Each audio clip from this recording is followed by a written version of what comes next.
and welcome back to another Supergirl episode review. My thoughts on tonight's episode of Supergirl titled Childish Things. And starting out, I have to say, this was a great episode from start to finish. Considering how the last episode I thought was really underwhelming, had a lot of problems, this episode was everything that I love about this show. And starting out, so much to like about this episode, so much to talk about. Finally seeing Toyman, like the real Toyman.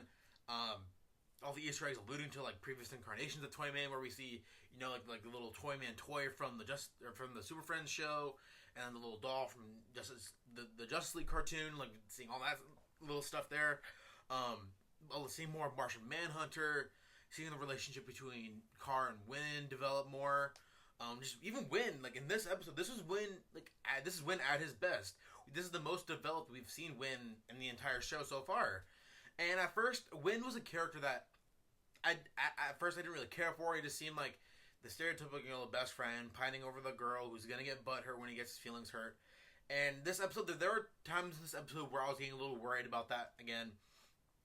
But the character of Winn, like he handled the whole situation. Like after he kissed Kara, he backed up. He's like, "Well, I'm sorry, I gotta leave," and he gave her space.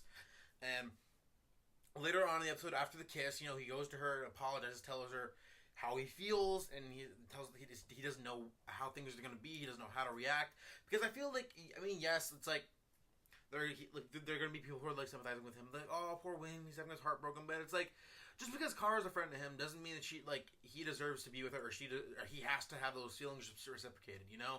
Like it's not like life doesn't always work out that way. And everyone's saying like, oh, she friend zoned him, blah blah blah. It's just calm down for a second. Like these are the two people. Like Winn still cares for.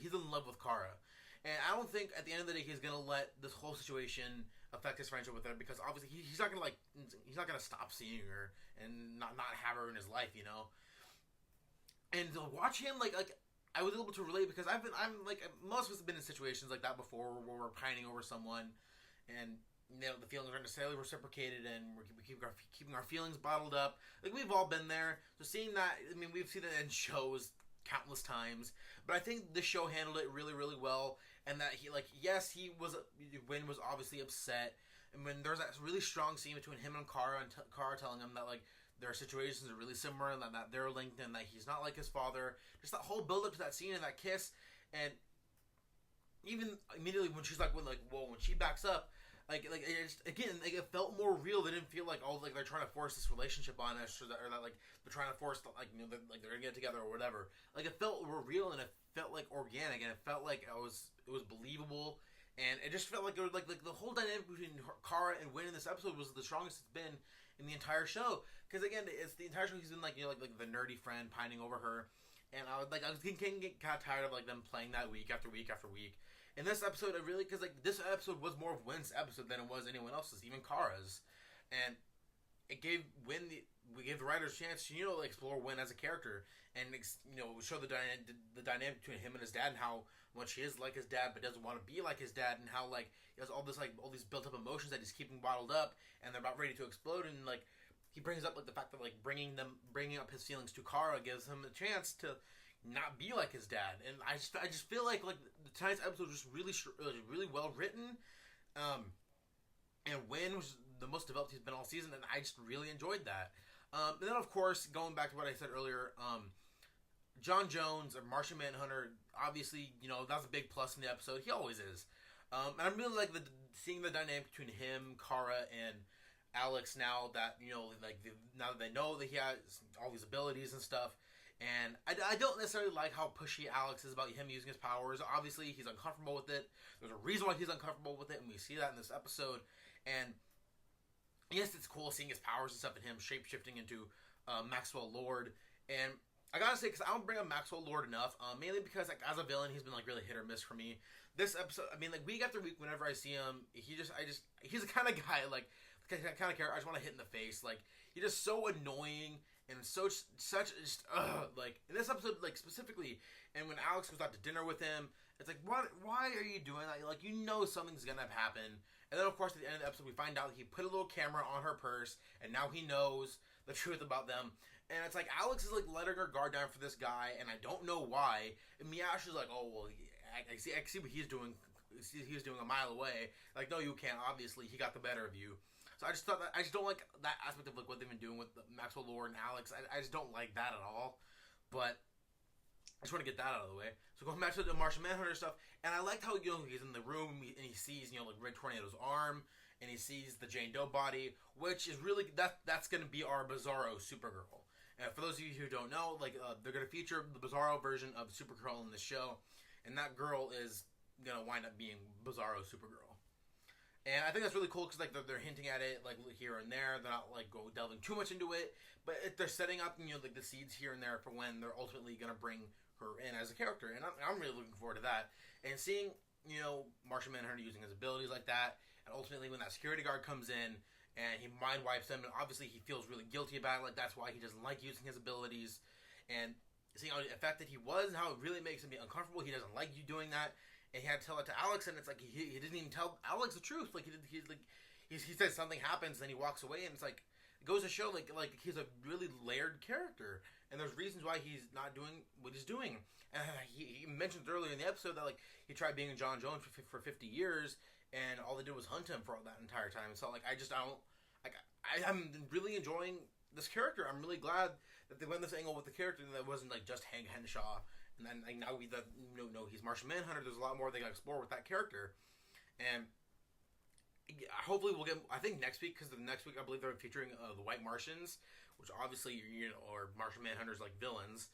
So we'll see that more of him in that next week. I want to see more of him in general because Martian Manhunter I think is a really cool character. But getting into other things, I enjoyed about the episode. Honestly, I think that's about it. This was not like other than like the whole Alex and what's it called? Alex and Maxwell Lord. I don't care for that guy. I'm sorry. Other than that, there really was nothing wrong with this episode. Other than like the whole like James' girlfriend Lucy Lane and that whole thing of like her trying to work for Kat, and it's like I don't care. I really don't care at this point. I mean, James, I like James as a character, but I'm tired of this whole subplot of like him and Lucy. And it's like, are they gonna stay together? Are they not? Because like obviously like there's feelings there between him and Kara, and it's like I don't care at this point. Like I really don't. I just like give me good storytelling. I'm tired of just like back and forth relationship drama. It's like I know shows have to have that these days, but it's like come on, like there's more to these shows than stupid relationships. Like there's more to characters than just that. I don't know. I just didn't like. I mean, and even then, like the whole like Lucy Lane character, I haven't really been hot on. I mean, Jennifer Dwan Tatum or whoever her name is, Channing Tatum's wife who plays her, she's been doing fine. It's just the character herself, I just feel like hasn't really done anything for me to make me really impressed, make me want to watch her week after week. And then of course seeing Kat back to her being Kat. I mean, like of course Kat's I like her a lot now, so the little bit we did see her, I did like that. And even like Toyman, going back to what I said earlier too, he was a really great villain. Like for the villain of the week kind of character, like he was a lot more developed than most characters typically would be. And I feel like the show is slowly getting better and better at its villains. I mean, yes, we have our big villain who's Astra, but then we also have like little villains here and there like Toyman and Red Tornado, like little things here and there that like I make me want to want to watch the show week after week. Like other than the main characters and like the writing and stuff, I of course I enjoy watching the show. I mean, I'm doing this. I'm reviewing the show, but it's overall I just feel like this episode was a really strong episode, way better than the last episode. And it's weird because like last week there wasn't an episode and they never really said why. So like they came back from break and took another week off. It's like okay, well, you could just whatever I guess, but it's nice to see the show back.